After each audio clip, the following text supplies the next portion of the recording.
Gars, j'espère que vous allez tous bien. Content de vous retrouver aujourd'hui. Le Barça est en quart de finale. On connaît la moitié des quarts de finalistes. Le reste aujourd'hui avec notamment le choc madrilène, Atlético Madrid, Real Madrid. J'ai retenu une dizaine de questions de votre part. Merci à tous les participants. Comme d'habitude, on va commencer par Salah éliminé. Rafinha seul prétendant au Ballon d'Or. Alors, je dirais pas qu'il est tout seul, Rafinha, parce qu'il va avoir un petit problème. C'est que déjà au sein de la même équipe, il y a un petit peu débat. J'aime beaucoup Rafinha, mais la saison de Pedri est incroyable. Lamine Yamal va obligatoirement avoir des points. Il sera obligatoirement dans le top 10, on le sait déjà. Donc il faudra se mettre d'accord à un moment ou à un autre. C'est-à-dire qu'il faudra faire une campagne visée sur un joueur pour ne pas que les votes se divisent entre 3 4 joueurs. Maintenant, concernant Salah, il est hors course, c'est officiel à 100%. Ça veut dire que sortir en huitième de Ligue des Champions quand en plus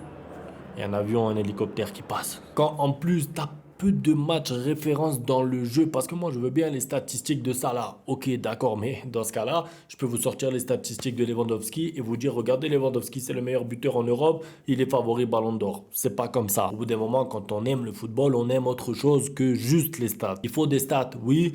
Mais il faut aussi un peu de magie, non? Un peu de moments marquants. Tant pis pour Salah, il n'a pas eu une bonne action sur le match aller-retour. La soirée gâchée par la victoire du PSG. Alors, je vais être honnête avec vous. Vraiment. Au moment où le PSG s'est qualifié, franchement, j'étais un peu déçu. Mais pourquoi ça me passe rapidement? Parce que globalement, je trouve qu'ils ont mérité. Moi, quand une équipe mérite, même quand c'est le Real Madrid, ça me fait moins mal. Ça veut dire que moi, ce qui me fait souffrir, c'est les Ligues des Champions du Real quand ils se font bousculer, balader, qui remontent les matchs, on sait pas d'où.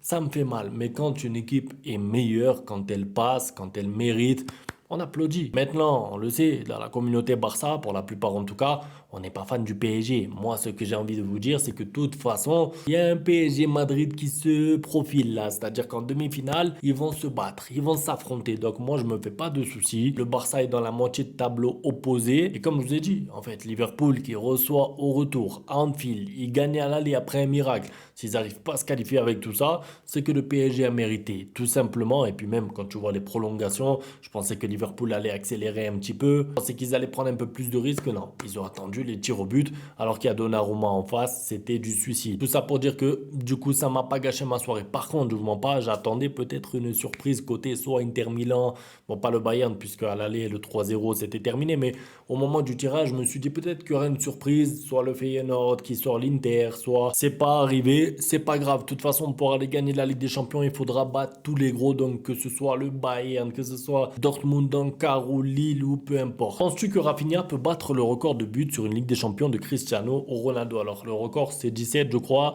Rafinha 11, mais je vais vous dire la vérité, je pense pas. Pourquoi? Parce que Rafinha n'a pas eu de penalty. Aucun penalty depuis le début de la campagne de Ligue des Champions, puisque de toute façon c'est Lewandowski qui les tiré. Qu'on le veuille ou non, 2-3 penalties sur une campagne Ligue des Champions, ça vous aide toujours parce que du coup au lieu de 17 buts dans le jeu, si vous en mettez 13 ou 14 avec 2-3 penalties, vous êtes à 17. Donc ce sera pour moi trop difficile, mais c'est pas ce record qui m'intéresse sur la fin. Là clairement on est arrivé à un stade où ce qui m'intéresse c'est d'aller remporter la compétition tout simplement, et les distinctions individuelles en fait elles viendront avec. Ça veut dire que si le Barça gagne la Ligue des Champions, on aura un Ballon d'Or, on aura si, on aura un The Best.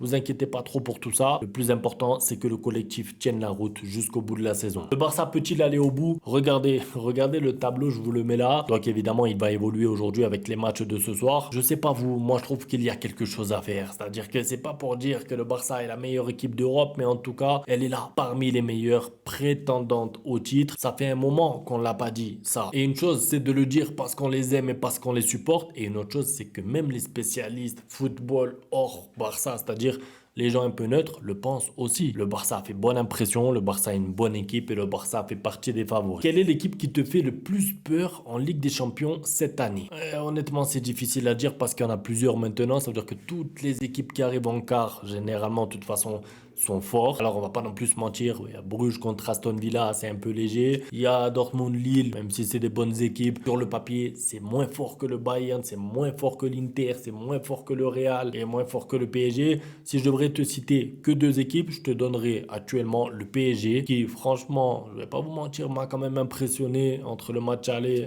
contre Liverpool et la capacité mentale à tenir sur la fin contre Liverpool aussi hier. Et je mettrai le Bayern qui selon moi quand même monte en puissance. C'est vrai que le Barça leur a mis 4 buts, mais rappelez-vous du match, c'était quand même serré. Il y avait eu un gros temps fort du Bayern, je veux dire ça sera équilibré si jamais il y a un Barça-Bayern. Et c'est une équipe qui tourne de mieux en mieux, Olysée en forme, Musiala en connaît et Harry Kane qui marque tous les matchs, ils sont forts. Pour le Real, j'attends le match de ce soir pour voir si ils peuvent confirmer déjà leur qualification et voir un peu l'entente Vinicius-Mbappé, ce que ça donne. Lewandowski n'est sur aucune action marquante. Exactement, et c'est ça mon problème. Moi, c'est pas tant le fait de pas marquer. Moi, c'est pas grave, un numéro 9 qui ne marque pas de temps en temps. La France, ils ont gagné la Coupe du Monde avec Giroud, numéro 9, qui a pas mis un but de toute la Coupe du Monde en 2018. C'est pas grave, mais qu'on sente au moins qu'il est là, qu'on sente qu'il soit sur le terrain, qu'on sente qu'il pèse sur les défenses adverses. Si c'est le cas, on peut faire abstraction des buts, mais s'il n'y a ni but, ni jeu, ni peser sur les défenses, ni obtenir des fautes, s'il n'y a rien, c'est dur. Baldé impressionnant avec ses percées.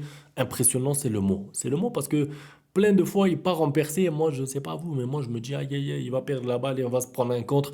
Et en fait, il est sûr de sa conduite de balle. Ça veut dire que techniquement parlant, déjà, c'est super propre. En plus de ça, tu as la prise de décision qui est toujours, presque en tout cas ces derniers temps, propre aussi. Et même quand il perd le ballon, il fait les efforts, les replis, il récupère des ballons. Franchement, j'aime beaucoup Baldé en ce moment. J'ai pas envie de commencer avec les est-ce que ça serait pas le meilleur arrière gauche du monde actuellement et tout.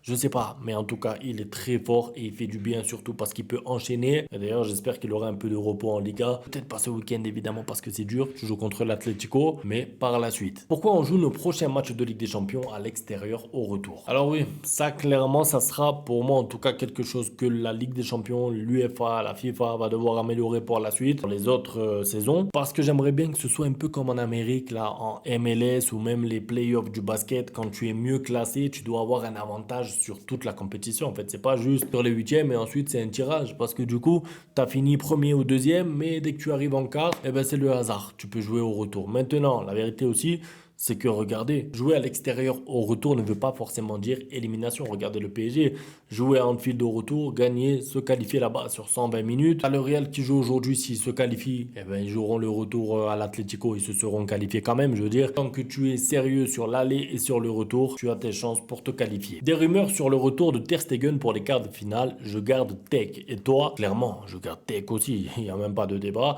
Et c'est même pas pour les histoires de son mois récent, ses parades à l'aller. Il était déjà en forme là depuis 2-3 mois et surtout en fait je vois pas pourquoi changer de gardien comme ça en cours de saison pour mettre un gardien qui revient de blessure depuis 6 mois. Ça veut dire que si on parlait d'une blessure de 1 mois, de 3 semaines, je dis d'accord, mais là mettre un gardien qui manque de rythme et sortir un gardien qui a des matchs références en Europe, une faute professionnelle si Hansi Flick le fait et je compte sur lui, il ne le fera pas, j'en suis presque sûr. C'est quand même un entraîneur logique qui fonctionne à la méritocratie. Je pense que Tech restera le titulaire, sauf s'il fait des erreurs, etc. Mais je pense pas. Casado vraiment a perdu sa place. Les matchs qu'il nous fait De Jong ces derniers temps, incroyable. Incroyable, c'est le mot et c'est pour ça qu'en fait je souffre pas pour Casado parce que je sais que déjà il a eu beaucoup de temps de jeu pour une première saison au Barça comme ça en étant dans l'équipe première sur tous les premiers mois de la saison et aussi vu le niveau de De Jong, je reviens sur ce que je disais tout à l'heure, la méritocratie, tu peux pas lutter face à De Jong s'il est à ce niveau-là. Ça veut dire que Casado, il aurait pu gratter sa place si jamais De Jong était revenu de blessure en mode catastrophique. C'est pas le cas. Il monte en puissance chaque semaine. Physiquement, ça y est, pour moi, il a retrouvé son meilleur niveau. C'est trop dur à sortir un De Jong à ce niveau-là du 11. Bon, c'est tout pour la vidéo en tout cas. C'était un plaisir de la faire. On se retrouve demain pour la suite. Un grand merci à tous pour le soutien. Ciao. Bang, bang, bang, bang, goodbye. Ustedes pueden aceptar mi negocio o aceptar las consecuencias. Plata o plomo.